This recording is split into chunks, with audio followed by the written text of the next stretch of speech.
Hello दोस्तों, आज मैं आप लोगों के लिए बिहार बोर्ड का क्लास 10th का संस्कृत चैप्टर एक मंगलम पाठ को लेकर आया हूँ।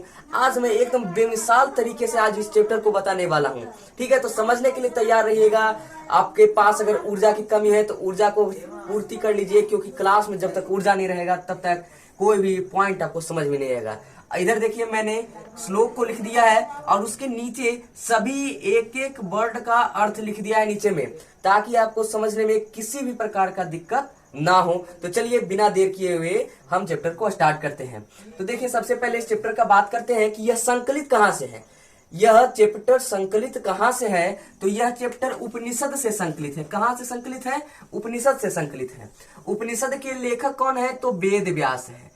उपनिषद के लेखक महर्षि वेद व्यास हैं। उपनिषद क्या है? उपनिषद में क्या चीज का वर्णन किया गया है? तो उपनिषद अनेक ऋषियों के विचारों को प्रकट करता है।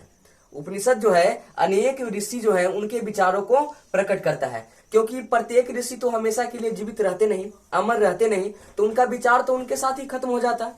तो उनका विचार युगों युगों तक चलते रहे, इसीलिए कोई व्यक्ति ने, उन व्यक्ति का नाम क्या था?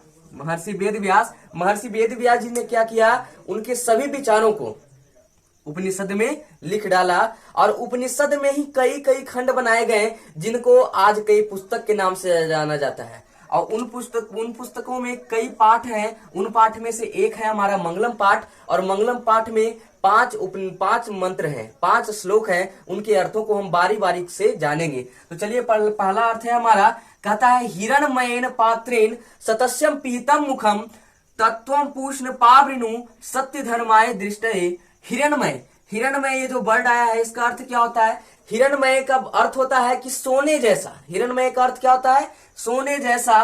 पात्रेण मतलब क्या होता है? पात्र, यानी कि सोने जैसा पात्र से क्या ढका हुआ है? तो सतस्यम पीतम मुखम। सतस्यम पीतम मुखम मतलब होता है सत्य का मुख।